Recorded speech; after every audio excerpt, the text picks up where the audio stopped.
প্রশাসনের ব্যাপার, পুলিশ মনে করে যে গ্রেপ্তার করা দরকার তাই গ্রেপ্তার করেছে। এখন ছোট ছোট ছেলে মেয়েদের বাবা মাদের চিন্তা করা উচিত, যাদের ছবি বিভিন্ন জায়গায় শহরের কোনায় টাঙানো থাকে, বসে আঁকো প্রতিযোগিতা থেকে মাধ্যমিক উচ্চ মাধ্যমিকে যারা ভালো রেজাল্ট করে তাদের ছেলেরা কাদের হাত থেকে পুরস্কার তুলে নেয়। গতকাল রাতেই কিন্তু রাজ্য পুলিশের এসটিএফ এর জালে জড়িয়েছেন দেবরাজ চক্রবর্তী।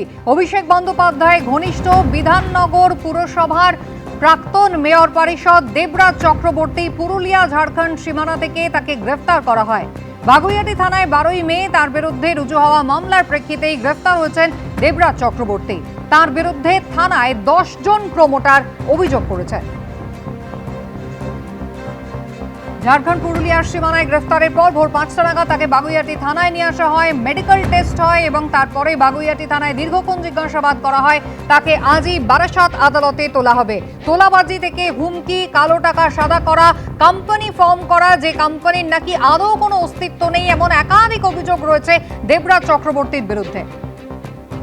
ময়ূক ঠাকুর চক্রবর্তী আমাদের প্রতিনিধি সরাসরি রয়েছেন এই মুহূর্তে আমাদের সঙ্গে। ময়ূক, দেবরাজ চক্রবর্তী একাধিক অভিযোগ রয়েছে তার বিরুদ্ধে। গতকাল পুরুলিয়া ঝাড়খণ্ড সীমানা থেকে তাকে গ্রেফতার করা হলো, ঠিক কিভাবে, কোথা থেকে তার হদিশ পেল পুলিশ?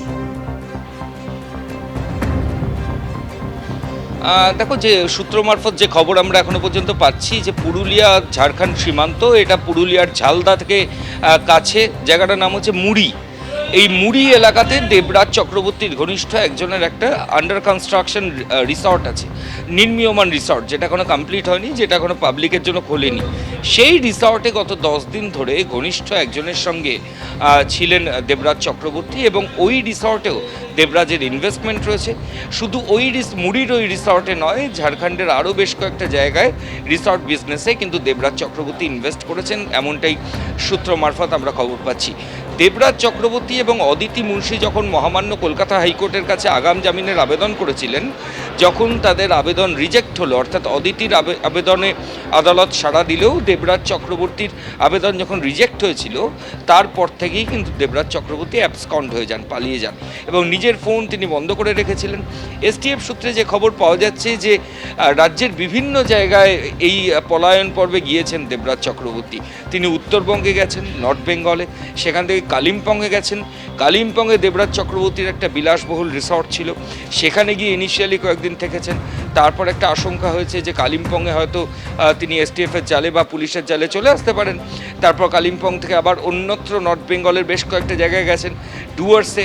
সেখান থেকে তিনি চলে গেলেন এই ঝাড়খণ্ড এবং বাংলা বর্ডার পুরুলিয়ার ঝালদা অঞ্চলের মুড়িতে।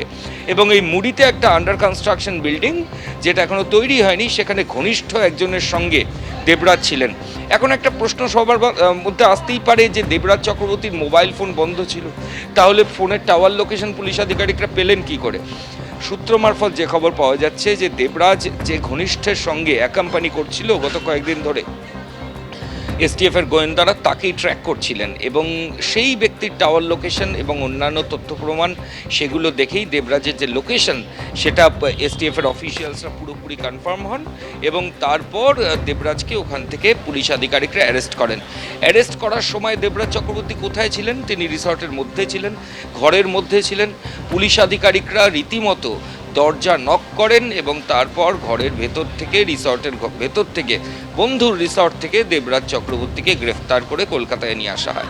এই মুহূর্তে আমরা রয়েছি বাগুইআটি থানায়, আর অল্প কিছু সময়ের মধ্যেই দেবরাজকে এখান থেকে নিয়ে যাওয়া হবে এবং নিয়ে বারাসাত কোর্টের উদ্দেশ্যে নিয়ে যাওয়া হবে, এমনটাই আমরা জানা যাচ্ছে। এবং বারাসাত কোর্টে নিয়ে গিয়ে পুলিশ আধিকারিকরা নিজেদের কাস্টাডির জন্য প্রেয়ার দেবেন।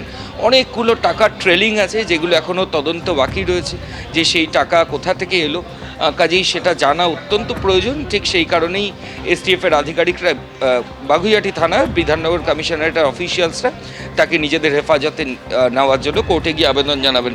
এখানে একজন মহিলা আছেন, আপনি একটু আগে বলছিলেন যে আপনার কি অভিযোগ রয়েছে? অভিযোগ হচ্ছে আমি 2019-এ একটা ফ্ল্যাট কিনি পাঞ্জাব ন্যাশনাল ব্যাংকের ওপরে। এটা কোথায়? এটা ওই বাগুইআটি এসসি মার্কেটের সামনে। তো সেখানে অদিতি দেবরাজকে আমি বলি, দেখো আমি এই ফ্ল্যাটটা কিনেছি, এবং তখন ও পার্টিতেই ছিল। বললো হ্যাঁ দিদি আমি দেখছি বলে দেখেনি, উল্টো। আপনি ফ্ল্যাট কিনেছেন, ওকে বলার কি আছে? ওকে ফ্ল্যাটটা দিচ্ছিল না। কে দিচ্ছিল? দিচ্ছিল না মালিক, মানে ও বলছিল আমি যখন কিনেছিলাম তখন লিফট হয়নি, যখন লিফট হয়েছে তখন ও ফ্ল্যাটটা দিতে চাইছিল না। আমি দেবরাজ অদিতির কাছে গেছি, বলছি আমি দেখছি বলে উল্টো ওদের কাছ থেকে পয়সা খেয়ে আমাকে ফ্ল্যাটটা দেওয়ানো হয়নি। এই দেবরাজ অদিতি। আপনি টাকা দিয়ে একটা ফ্ল্যাট কিনেছেন কিন্তু হেল্প চেয়েছিলেন, পান না, কোনো হেল্প দেবরাজ অদিতি করেনি, উল্টো যে মালিক তার কি নাম? আমার নাম সোমা দত্ত, কোথায় বাড়ি? আমার রেলপুকুর, এবং আমি 72 নম্বরে বুথ প্রেসিডেন্স। দেখো বাগুইআটি থানার ছবিটা দেখো। আর হ্যাঁ, জয়ন্তী পাত্র। কি অভিযোগ? আমার অভিযোগ তৃণমূলের নেতারা আমার বাড়ি দিয়ে যে ভাঙচুর করছে, আমাকে মারছে। তা আমি চাই আমার অভিযোগটা মুখ্যমন্ত্রীর কাছে যাক। এই অভিযোগটা দেবরাজ চক্রবর্তীরা করেছে? ওরই জনগণ, মানে ওরই সাথী সব। হ্যাঁ, আমার বাড়ি ভাঙ। আপনার কি নাম? জয়ন্তী পাত্র। অর্থাৎ এরকমই দেবরাজ ছবি দেখো চক্রবর্তী, তার অনুগামী এবং তার স্ত্রী, এদের বিরুদ্ধে কিন্তু ভুরি ভুরি অভিযোগ। এবং যেখানে বাগুইআটি থানায় দেবরাজ চক্রবর্তীকে গ্রেফতারের পর এখন রাখা হয়েছে, তার বাইরেও অভিযোগকারীরা তারা কিন্তু ইতিমধ্যেই জড়ো হয়েছেন। কিছুক্ষণের মধ্যেই বারাসাত কোর্টে নিয়ে যাওয়া হবে দেবরাজ চক্রবর্তীকে। এবিপি আনন্দ, এগিয়ে থাকে, এগিয়ে রাখে।